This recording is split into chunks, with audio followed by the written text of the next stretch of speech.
अस्सलाम वालेकुम दोस्तों, आज की कुछ खास खबरें लेकर एक बार फिर से मैं आपके सामने हाजिर हूं। आज की बड़ी और अहम खबर जो है दोस्तों, ज्ञान वापी मस्जिद के बीच में परिसर में जो पानी का हौज़ बना हुआ है उसके बीच में फव्वारा लगा हुआ था। कई दिनों से इस बात को लेकर बड़ी चर्चा हो रही थी कि आखिर उसके बीच में वो शिवलिंग था या फिर वो फव्वारा। इस बात को लेकर दोस्तों, बिना बिजली के फव्वारे चलने के सवाल पर ओवैसी का जवाब आया है। वो बोले कि पहले ग्रेविटी का यूज़ किया जाता था। समझाने के लिए दोस्तों उन्होंने 2 लिंक भी शेयर किए हैं ताकि संघ की समझ में आ जाए कि बिना बिजली के फव्वारा आखिर उस ज़माने में किस तरीके से चलाया जाता था। ज्ञान वापी मस्जिद में शिवलिंग के मिलने का दावा किया जा रहा है। मुस्लिम पक्ष ने इसे वज़ू खाने का फव्वारा बताया था। इसे लेकर संघ के सदस्यों ने सवाल उठाया था कि बिजली के बिना आखिर उस ज़माने में कैसे फव्वारा चलाया जाता था। अब ऑल इंडिया मजलिस इत्तेहादुल मुस्लिमीन AIM के प्रमुख असदुद्दीन ओवैसी साहब ने इसका जवाब दिया है। उन्होंने शनिवार को कहा कि फव्वारा कम से कम 7वीं शताब्दी से इस्लाम की आर्किटेक्चर का हिस्सा रहा है और अब तक उन्हें ग्रेविटी से चलाया जाता था। न्यूयॉर्क टाइम्स के एक आर्टिकल का लिंक शेयर करते हुए ओवैसी साहब ने ट्वीट भी किया है। इसमें बिजली के बिना चलने वाले फव्वारों का जिक्र किया गया है। ओवैसी ने कहा कि संघ जीनियस पूछ रहे थे कि आखिर बिना बिजली के फव्वारा कैसे चलता है। इसे ग्रेविटी कहा जाता है। दुनिया का सबसे पुराना फव्वारा 2700 साल पहले बनाया गया था। प्राचीन रोमन और यूनानियों के पास पहली और 6ठी शताब्दी के फव्वारे थे। ओवैसी ने आगे लिखा है कि शाहजहाँ के शालीमार गार्डन में 410 फव्वारे हैं। संघियों को मैं विकिपीडिया का लिंक भी शेयर कर रहा हूं ताकि उनको बखूबी आसानी से समझ में आ जाए कि आखिर उस ज़माने में फव्वारा बिना बिजली के कैसे चलाया जाता था।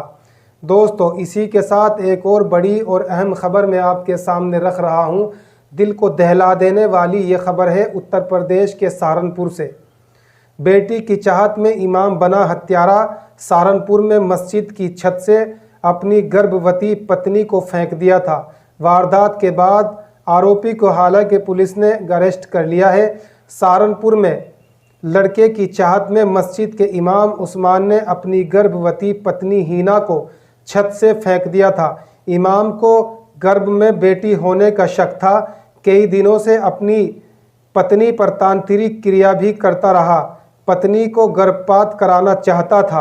पत्नी नहीं मानी तो उसे ज़बरदस्ती छत से फेंक दिया था। छत से गिरने से हिना के सिर की हड्डी टूट गई और कोख में पल रहे 8 महीने के नवजात के सिर में भी गहरी चोट पोस्टमार्टम रिपोर्ट में मिली है। पहले भी वे 3 मरतबा गर्भपात करा चुका था। पोस्टमार्टम रिपोर्ट आने के बाद पुलिस ने आरोपी इमाम उस्मान को गिरफ्तार कर लिया है। दोस्तों, मैं तो यही कहना चाहूँगा, अपनी तरफ से तो मैं सज़ा तय नहीं कर सकता कि इसको कितनी सज़ा मिलनी चाहिए, लेकिन ये ज़रूर है कि ऐसे मलून और शैतान किस्म के इंसान को ज़्यादा से ज़्यादा सज़ा मिलनी चाहिए। जिसको सिर्फ़ लड़कों की ज़रूरत है और लड़कियों की ज़रूरत नहीं। चलिए दोस्तों, मैं तीसरी और बड़ी और अहम ख़बर मैं आपके सामने रखता हूँ।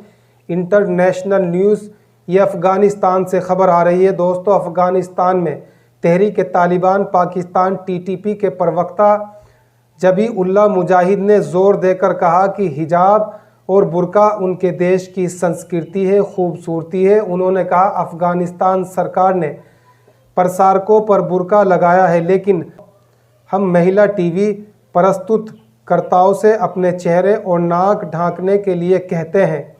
एक मुखौटा काफ़ी है, लेकिन इस्लामिक कानून में घूंघट बहुत ही ज़रूरी है, पर्दा बहुत ही ज़रूरी है।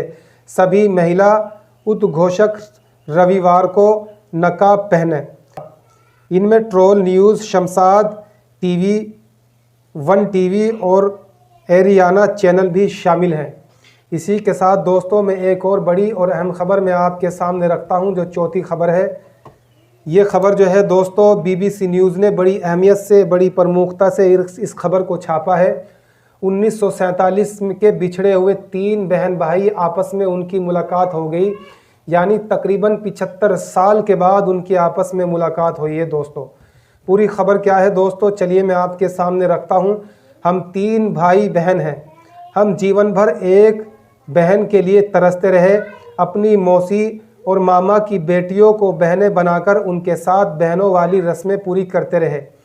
किस्मत ने इतने समय के बाद बहन से मिलाया है हमें, इसीलिए अब यही इच्छा है कि बहन को जल्द से जल्द भारत की वीज़ा दी जाए और वे कुछ दिनों के लिए हमारे साथ आकर रहने लगे।